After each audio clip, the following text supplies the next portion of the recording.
everyone, welcome to my kitchen. In today's recipe, I'm going to show you a very traditional sambar that you will not find in any restaurant but only in a South Indian home. It's made with freshly roasted and ground spices and has coconut in it and then cooked in the tamarind curry. So without wasting any time, let's dive right in and start cooking. To grind the freshly roasted spices into a preheated pan, I'm going to add one by one and roast all the ingredients. And that's chana dal and broken urad dal, coriander seeds, and red chilies. We're going to roast these spices on low to medium heat until you get a nice roasted aroma and you feel that the dal's are all a little crisp. When you actually take a bite of the dal, it should have a crunch. And if it doesn't, then you need to roast a little more. Make sure that you roast it on medium heat, because if you roast it on high heat, then it just gets brown on the top and not well roasted inside. Extremely important to roast it on medium heat. So this will take about 3 to 4 minutes of roasting, and once it's roasted, we will add the coconut to it. Notice how well browned and roasted it is. Some of them have got a little over brown, but that's okay. That little extra brown actually adds a nice color to the sambar as well.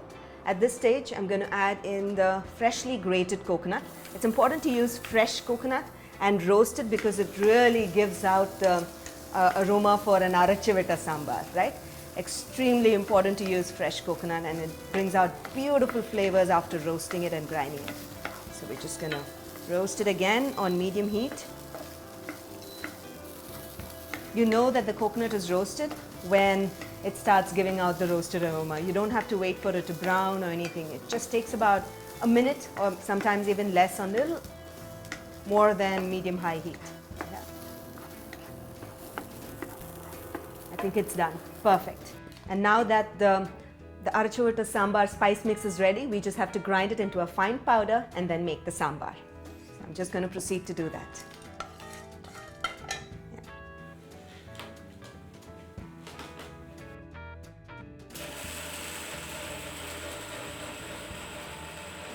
Perfect.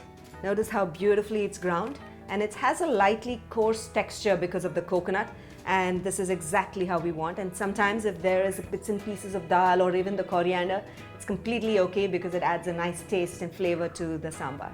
So now we're going to proceed to cook the tamarind and the vegetables and start making the sambar. Now to make the tamarind curry, in fact the sambar, I already have some lentils that are pre-cooked and kept. So it was cooked until soft. I whisked it up, and it's a little bit of a thick consistency because I'm going to adjust the consistency of the sambar once we make it, right? And we'll be cooking the tamarind and vegetables in a pressure cooker. You can also cook it in a saucepan and boil it for about 15-20 minutes. Pressure cooker really quickens the process. So into my saucepan, I'm going to add in the vegetables one at a time. This is sambar onions, extremely important for an Arachuvitta sambar because the sambar onions have a subtle sweet and caramel flavor and brings out great taste.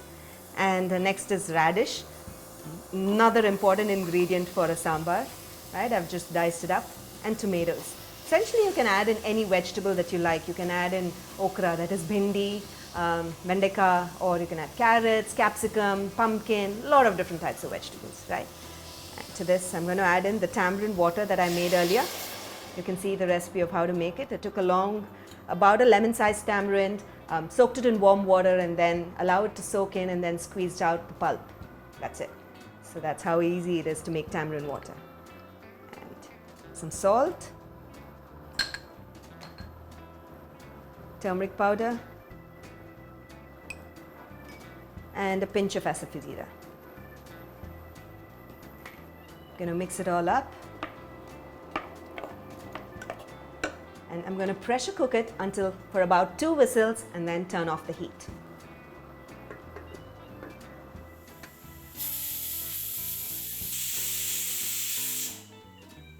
So after a couple of whistles, I actually turned off the heat and allow it to rest for about 5 minutes until the pressure releases. It just took about 5 minutes for the pressure to release.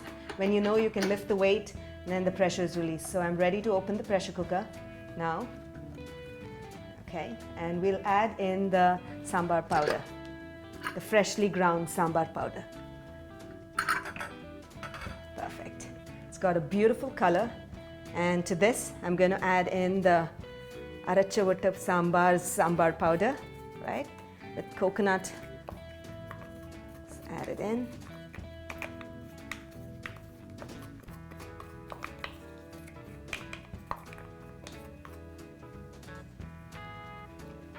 Give it a stir.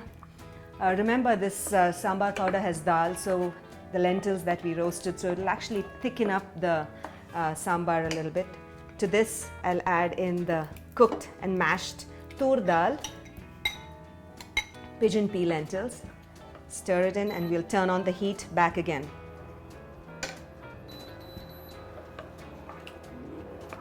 So I'm going to give it a quick taste and to adjust the salt levels and also add a little bit more water. In the south, our sambars are usually much thicker and not like the ones you get in the restaurant, which is used for dipping in idlis and dosas. So we actually have a much thicker sambar to go along with rice. So, and it's not very liquidy and it's packed with flavors. I'm just going to add a little bit more water and give it a taste to make sure the salt is okay. And once it simmers for about 5 minutes, we'll turn off the heat and we'll add the seasoning to it. After about simmering for about 3 to 4 minutes, the sambar has come together, and notice that it's become a little thicker because of the sambar powder that we added, right? So now I'm going to keep this to the side and make the tadka, or the seasoning for it, which is called the talchikottal in Tamil. And I'm going to keep this to the side and get another pan to make the seasoning. We'll turn up the heat, and it's important to use sesame oil, also known as til oil, for seasoning of the Arachuvitta Sambar. You can also use, some people use coconut oil, but sesame or coconut oil, either ones work. And so that's what I'm going to do. Get some oil. Make sure the pan is heated, preheated a little bit. We'll add in about 1.5 teaspoons of oil, and to this I'm going to add some mustard seeds and fenugreek seeds. Most often, the fenugreek seeds, also known as methi, is added into the sambar powder, and that gives a slightly bitter taste to the sambar, but we're adding it as a tadka because that's how this sambar is made. So we'll add in the fenugreek seeds, just a few. You don't want to add too many. And the mustard seeds.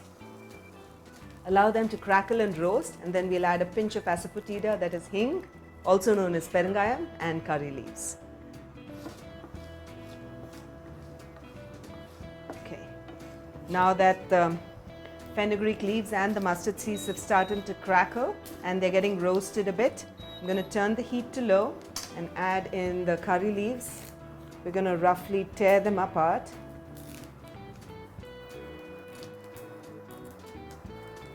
Tearing the curry leaves apart actually releases all the flavors and essences of the herb, right? And then add in just a little more of the hing, give it a stir, and turn off the heat.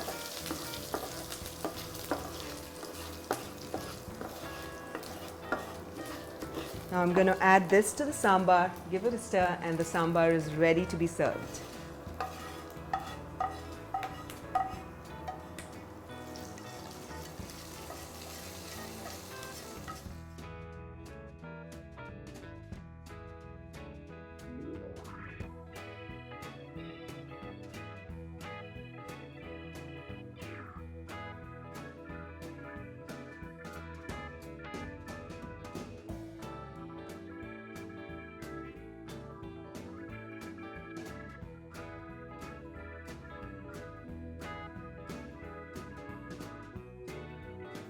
I hope you enjoyed watching the recipe of how to make the Arachuvitta Sambar.